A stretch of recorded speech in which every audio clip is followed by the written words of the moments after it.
마태복음 3장. 그때에 세례 요한이 이르러 유대 광야에서 전파하여 말하되 회개하라 천국이 가까이 왔느니라 하였으니 그는 선지자 이사야를 통하여 말씀하신 자라. 일러스되 광야에 외치는 자의 소리가 있어 이르되 너희는 주의 길을 준비하라 그가 오실 길을 곧게 하라 하였느니라. 이 요한은 낙타털 옷을 입고 허리에 가죽띠를 띠고 음식은 메뚜기와 석청이었더라. 이때에 예루살렘과 온 유대와 요단강 사방에서 다 그에게 나와 자기들의 죄를 자복하고 요단강에서 그에게 세례를 받더니 요한이 많은 바리새인들과 사두개인들이 세례 베푸는 대로 오는 것을 보고 이르되 독사의 자식들아 누가 너희를 가르쳐 임박한 진노를 피하라 하더냐. 그러므로 회개에 합당한 열매를 맺고 속으로 아브라함이 우리 조상이라고 생각하지 말라. 내가 너희에게 이르노니 하나님이 능히 이 돌들로도 아브라함의 자손이 되게 하시리라. 이미 도끼가 나무 뿌리에 놓였으니 좋은 열매를 맺지 아니하는 나무마다 찍혀 불에 던져지리라. 나는 너희로 회개하게 하기 위하여 물로 세례를 베풀거니와 내 뒤에 오시는 이는 나보다 능력이 많으시니 나는 그의 신을 들기도 감당하지 못하겠노라. 그는 성령과 불로 너희에게 세례를 베푸실 것이요 손에 키를 들고 자기의 타작마당을 정하게 하사 알곡은 모아 곡간에 들이고 쭉정이는 꺼지지 않는 불에 태우시리라.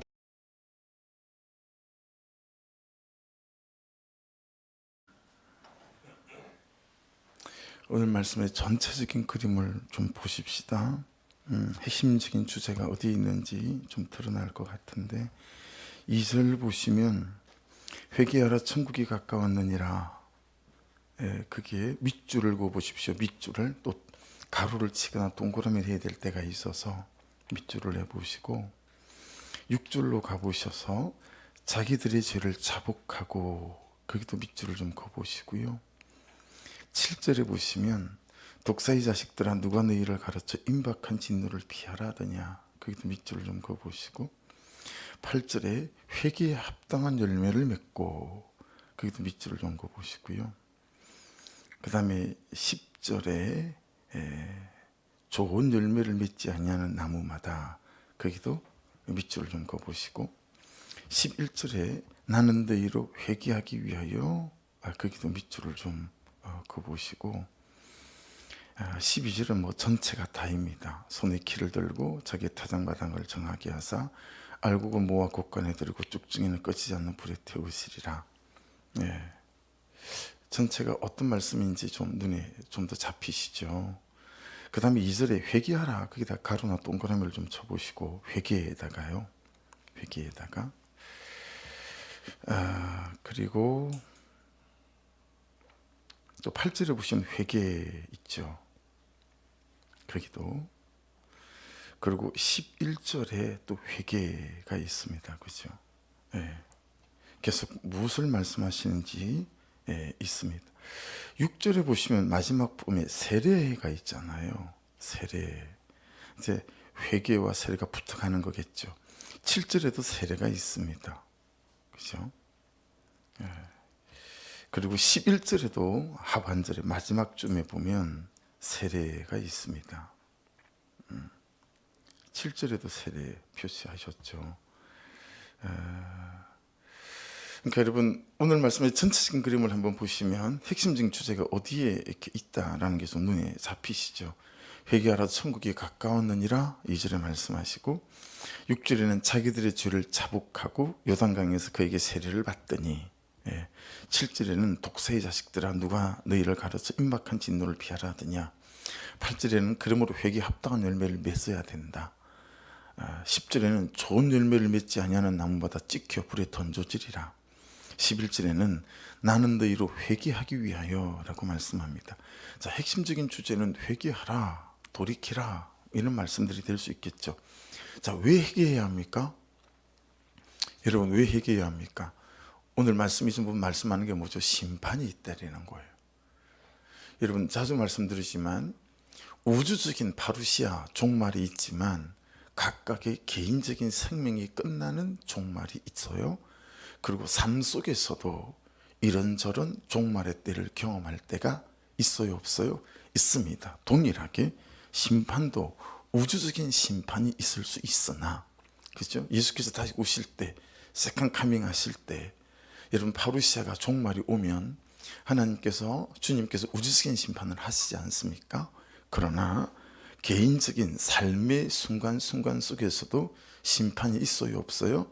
심판이 있을 수 있다, 아니 있다라고 하는 거죠. 왜 회개해야 되냐면 심판이 있기 때문에 그렇습니다.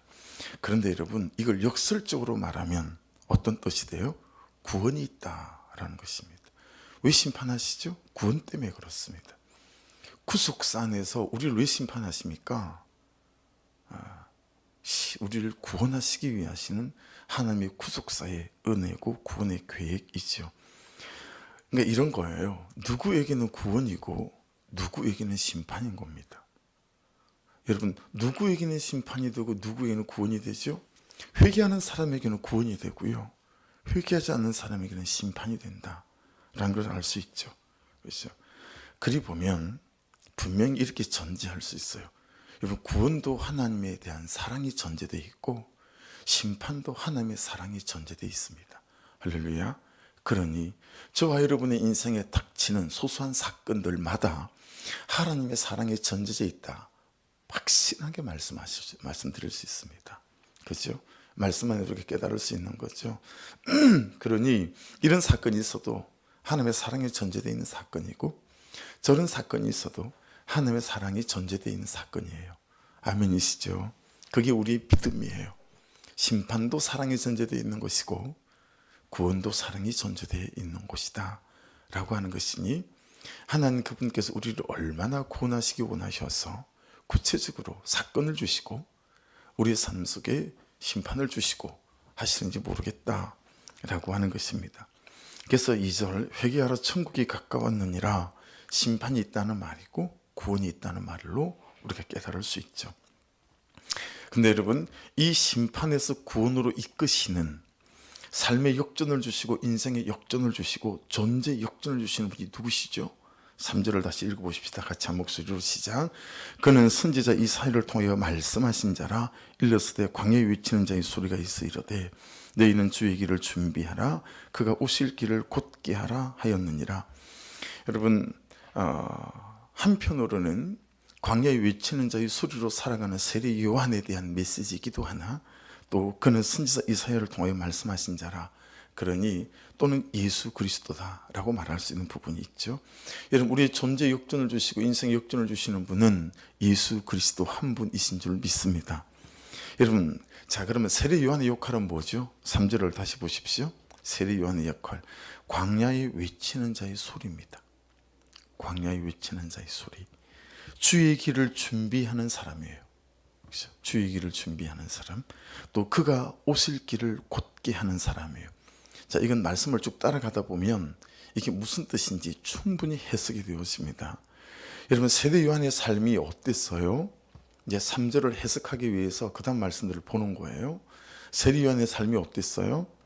낙타 트롯을 입었대요. 그죠? 허리에 가죽띠를 띄었대요. 음식은 메뚜기와 석청을 먹었대요. 여러분, 낙타가 틀이 있어요, 없어요? 사실은 틀이 없어요. 그냥 낙타 가죽 옷인 거예요. 여러분, 제가 세례 요한이 살았던 광야를 가봤거든요. 여기로 올라가 봤어요. 이스라엘에 있을 때. 길이 없어요, 일단. 네, 길이 없어요. 굉장히 가팔러요. 그래서 그 밑에 에스네파 공동체가 살았던 그런 움막이며 동굴이며 그런 것들을 만들어서 우리처럼 이렇게 이제 예수 믿는 사람들이 찾아오는 관광객을 이렇게 돈을 벌려고 마련해 놓은 데가 곳곳에 있어요, 이스라엘은. 근데 세례 요한이 정작 살았던 그 광야를 올라가는 길은 없어요. 그래서 자매들은 못 가고 지금은 다 목사가 됐어요. 형제 셋, 그 셋이서 그 길 올라갔어요. 막 미끄러지면서 막 네 발로 기어서 올라갔거든요. 진짜 메뚜기 소리밖에 안 나요. 떼떼떼떼떼떼떼 메수록밖에 안 나고요. 나무 없어요. 광야라. 그냥 30cm쯤 자라는 풀 있죠. 그런 풀만 덤성덤성 쫙 깔려 있어요. 그런 데 사셨던 거예요. 그래 가족들이 왜 뛰었을까요?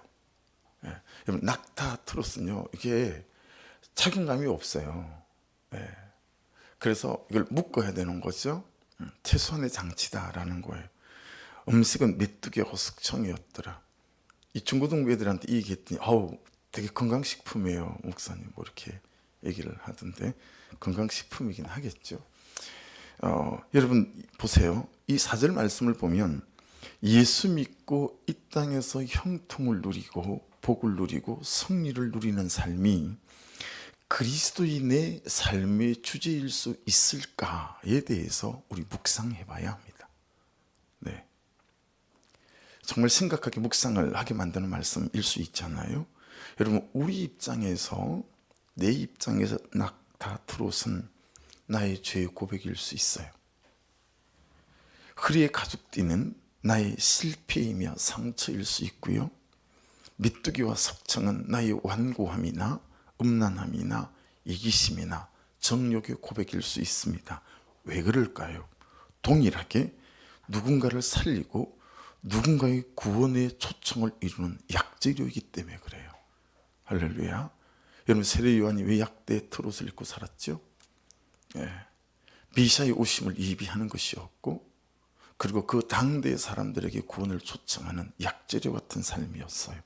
그러니 내 실패, 내 상처, 내 죄의 고백들도 누군가를 살리고 누군가의 구원의 초청을 이루는 약재료인 것이죠.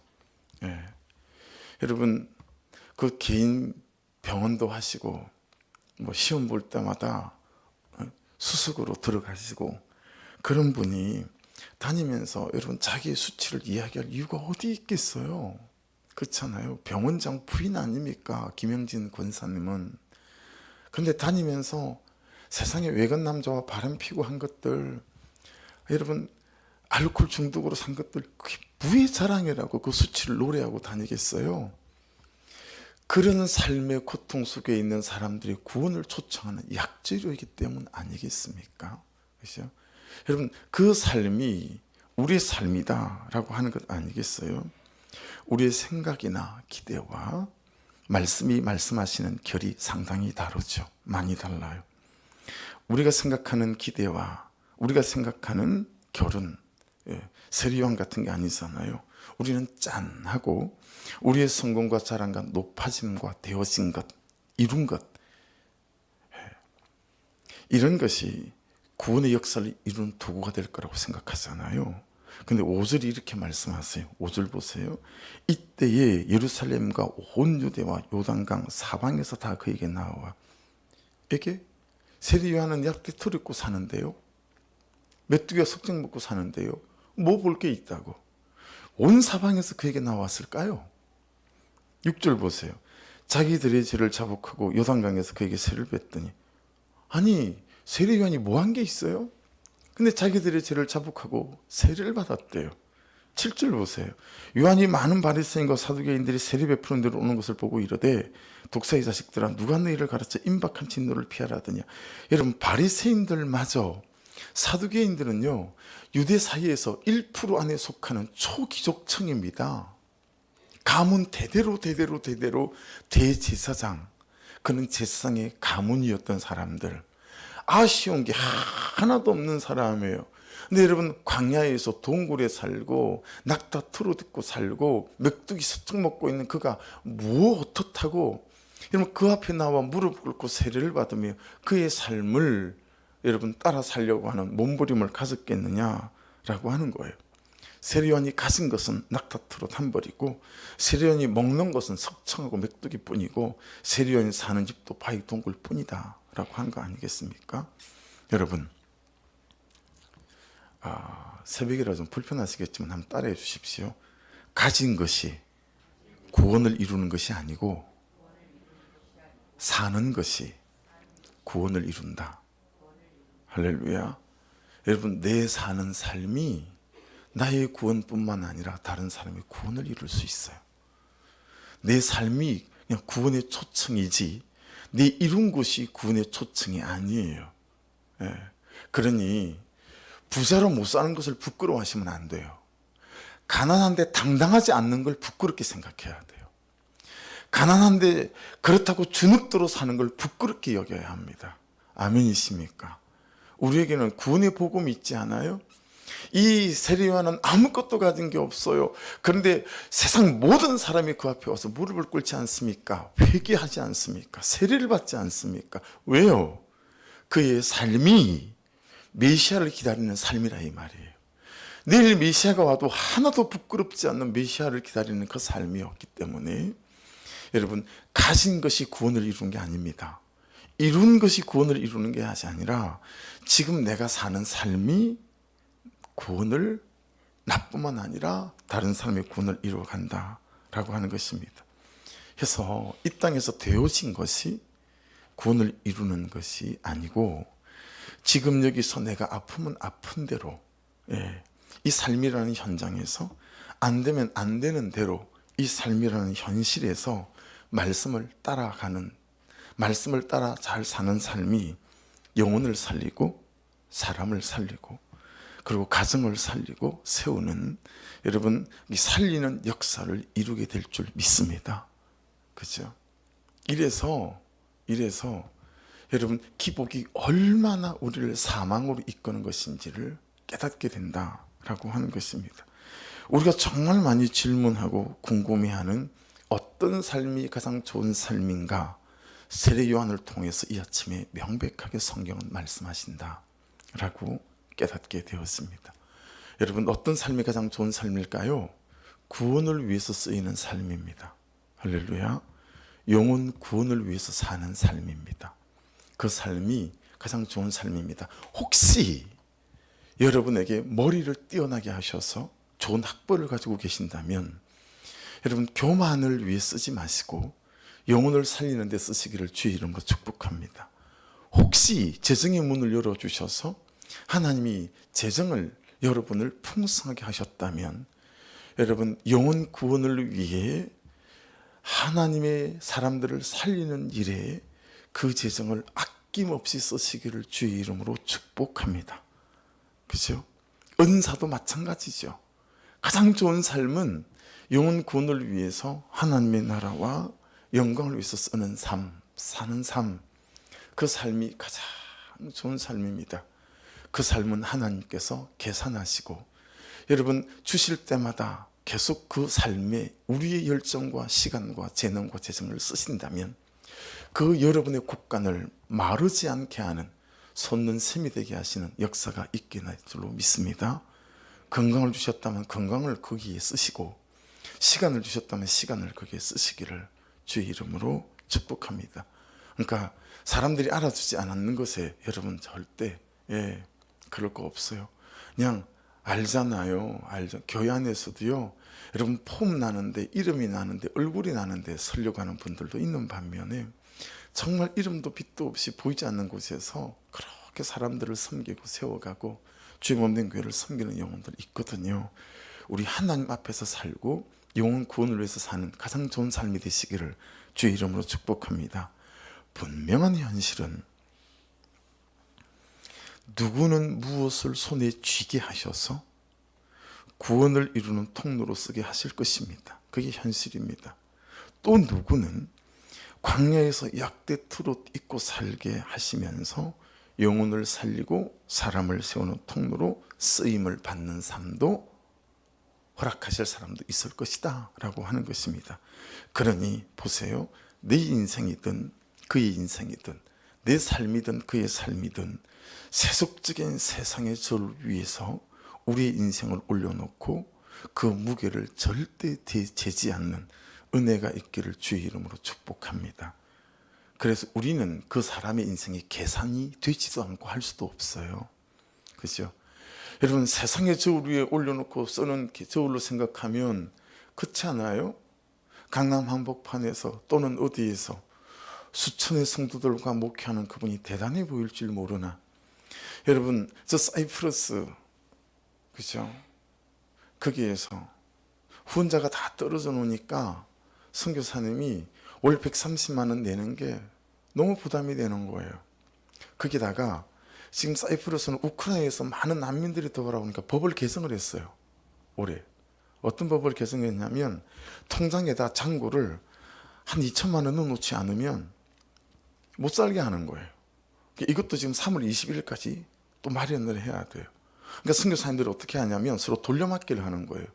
심사가 있을만 할 때 이 선교사님 거를 막 빼가지고 이 선교사님한테도 넣고 또 이 선교사님 빼고 이런 돌려막기도 하고 뭐 별의별 방법으로 그곳에서 난방이 없대요. 예, 집에 난방이 없어서 우리 선교사님 여러분 어떻게 집에 가면 주무시는지 아세요? 물을 데워서 그 물을 플라스틱 통에다 많이 넣은 다음에 이거 껴안고 자요. 사이프러스 그렇게 살아요. 눈물 나는 삶 아닙니까? 그죠? 근데 여러분 이 세속적인 저울로 달면 얼마나 그 삶이 초라해요. 근데 하나님이 그 세속적인 저울 위해서 우리의 삶을 보시겠어요? 여러분 가난한 게 흠이 아니에요. 못 배운 것도 흠이 아니에요. 그냥 지금 내 삶 속에서 내가 하나님의 영광을 위해서 발버둥치는 그 삶을 하나님 가장 귀한 삶으로 받으실 줄로 믿습니다. 예, 그렇죠? 그러니 여러분 여전한 방식으로 가장 좋은 말씀을 이렇게 말씀하세요. 8절을 보세요. 회개에 합당한 열매를 맺는 거래요. 이게 가장 좋은 삶이에요. 회개에 합당한 열매를 맺는 거. 여전한 방식으로 나의 일상에서 말씀을 따라 죄가 들리면 회개하고 아멘. 죄가 들리면 돌이키고 아멘 합시다. 나에게 주어진 삶의 자리를 감사로 겸손으로 살아내는 거, 이게 가장 좋은 삶인 줄로 믿습니다. 그죠? 내 기대와 아내의 기대가 같을 때 전 행복한 것 같아요. 동일하게 내 기대와 하나님의 기대가 같을 때 우리는 감격하며 사라집니다. 나를 향한 하나님의 기대는 부자가 아닙니다. 나를 향한 하나님의 기대는 이 세상에서 성공한 사람이 되는 것도 아닙니다. 나를 향한 하나님의 기대는, 나의 삶을 향한 주의 기대는 주어진 현실과 삶의 자리와 역할에서 말씀을 따라 감사하며 사는 사람입니다. 할렐루야. 더 없습니다. 네, 더 없습니다. 이런 사람의 삶이 3절로 돌아갑니다. 광야에서 외치는 자의 소리이고 주의 길을 준비하는 사람의 삶이고 그가 오실 길을 굳게 하는 사람의 삶인 줄 믿습니다. 자, 그러니 3절 말씀은 다 해석이 됐어요. 그렇죠? 여러분 세례 요한이 먼데 있지 않습니다. 내가 그렇게 산다면 내가 세례 요한입니다. 예. 여러분과 저를 이 시대 세례 요한으로 하나님께서 불러주신 줄 믿습니다. 해서 정말 조심할 일이 9절에 있어요. 속으로 아브라함이 우리 조상이라고 생각하지 말라. 이거 제가 한참 묵상이 됐어요. 지금 내가, 여러분이 속으로 아브라함이 우리 조상이라고 생각하는 것은 어떤 것일까? 이게 묵상이 싱킹이 된 거예요. 내가 너에게 이르노니 하나님이 능히 돌돌로도 아브라함의 자손이 되게 하시리라. 여러분 유대인으로 말하면 이게 이제 선민사상이에요. 내가 하나님의 택한 백성이다 라고 하는 것이죠. 그러니 나는 끄떡없다 라고 하는 거죠. 예루살렘은 절대로 무너지지 않을 것이다. 그게 그들의 선민사상의 핵심이었어요. 근데 어떻게 돼요? BC 586년에는 바벨론에게, 그리고 여러분 AD 70년에는 로마에 의해 예루살렘이 없어지죠. 여러분 1948년 8월 13일 날 이스라엘이 독립되기까지 건 2000년 가까운 시간 동안 그들은 나라가 없이 떠도는 백성들이 되어져 했었습니다. 예. 선민사상 아닙니다. 오늘을 사는 우리로 말할 것 같으면 하나님은 내 편이다 생각하는 교만이고요. 내가 주인으로 살려고 하는 오만이고요. 나는 교회 다니니까 예배하니까, 이게 여러분 선민사상하고 좀 다 있는 것 같아요. 여러분 교회 다니는 걸로 안 되고 예배하는 걸로 안 됩니다. 말씀이 말씀하시는 대로 사는 삶 앞으로 저와 여러분이 초대받고 사라지는 은혜가 있기를 주의 이름으로 축복합니다. 그래서 방금 그 부분을 메시지 바이블은 이렇게 해석을 했더라고요. 아브라함을 내세우면 다 통할 것이라고 생각하지 마라. 흔해 빠진 것이 아브라함의 자손이다. 중요한 것은 너희 삶이다. 너희 삶은 푸르게 꽃피고 있느냐? 말라 죽은 가지라면 땔감이 되고 말 것이다. 그래서 10절 보세요. 이미 도끼가 나무 뿌리에 놓였으니 좋은 열매를 맺지 아니하는 나무마다 찍혀 불에 던져지리라. 나는 너희로 회개하기 위하여 물로 세례를 베풀거니와 내 뒤에 오시는 이는 나보다 능력이 많으시니 나는 그의 신을 들기도 감당하지 못하겠노라. 그는 성령과 불로 너희에게 세례를 베푸실 것이요. 할렐루야. 여러분, 성령과 불로 날마다 성령의 세례와 성령의 충만을 구하고 받는 저와 여러분 되시기를 주의 이름으로 축복합니다. 그래서 여러분 12절을 보시면 손에 키를 들고 타기의 타작마당을 정하게 하사 알곡을 모아 곡간에 들고 쭉정이는 꺼지지 않는 불에 태우시리라. 회개하여 회개에 합당한 열매를 맺고 좋은 열매를 맺는 사람은 알곡인 거죠. 그렇지 않은 사람은 쭉정이니까, 그죠? 알곡을 모아 곡간에 들이고 쭉정이는 꺼지지 않는 불에 태우시리라. 그렇게 말씀하고 있습니다. 오늘 말씀에서 들리는 큰 북소리는, 놓칠 수 없는 메시지는 2절 천국이 가까이 왔느니라. 무슨 뜻이에요? 너 이미 알고 있지. 너 이미 들린 말씀이 있잖아 라는 거예요. 이미 여러분에게 들린 말씀이 있잖아요. 그러니까 그 얘기예요. 우리에게는 너 이미 알고 있잖아. 어떻게 해야 되는지. 너 들린 말씀이 있잖아. 근데 왜 그렇게 안 하는 거야? 천국에 가까웠대요. 7절도 보세요. 임박했대요. 진노가. 지금 시기를 말하는 단어를 찾아서 말씀드리고 있는 거예요. 그러니 들린 대로 살아라 이럴 수 있죠. 10절도 보세요. 이미 도끼가 나무 뿌리에 놓여 있대요. 여차하면 들어서 내리 칠판이에요. 시기가. 그렇죠? 지금은 들린 대로 살아 죄를 이길 때고, 지금은 말씀이 들린 대로 살아 갈등을 이길 때고. 할렐루야. 이미 말씀하셨는데 그 무릎 꿇고 용서 구하고 용서해주고, 그렇게 해야 될 때라고 하는 거 아니겠어요? 그래서 여러분, 정말 우리에게 필요한 게 참 분수령적인 회개고, 그리고 이 말씀에서 이 아침 울리는 큰 북소리. 그래서 제가 기도 제목을 그렇게 잡았어요. 내 마음에 울리는 큰 목소리는 무엇인가 라고 하는 것이죠. 그 큰 목소리를 찾아서 임박한 진노가 도끼가 놓여 있으니, 여러분 참 말씀이 들린 대로 깨닫고 전적으로 엎어지고 엎드리고 자복하시고 받아내시고 용납해 주시는 전적인 회개의 삶, 회심의 삶으로 돌이키시는 이 하루 또한 되시기를 주의 이름으로 축복합니다. 말씀 붙잡고 주의 한번 부르고 기도하시고, 재래 집사님 놓지 말고 기도해 주십시오. 지금 우리에게 주신, 또 우리가 감당해야 될 분량이라고 믿어요. 보이지 않는 분들, 또 같이 예배하지 못하는 남편들과 자녀들을 위해서도 같이 중보해 주시고, 토요일 예산편성 운영위원회 모임 가운데 은혜를 베푸시고, 새롭게 시작된 목장 가운데 하나님 놀라운 은혜와 사랑을 함께 해주시고, 우리 교육부서 기도해 주십시오. 우리 성도들의 자녀가 정말 세례 요한 같은 삶을 살아가는 아이들이 될 수 있도록 기도해 주시고, 예수 만난 아이들 되게 해달라고 기도해 주시고, 중고등부 선생님을 위해서도 꼭 간절히 기도해 주시기를 부탁드리고, 우리 김영래 선교사님과 모든 선교사님들을 위해서도 간절한 기도 부탁드립니다. 우리 주여 한번 부르고 기도 시작하십시다. 주여!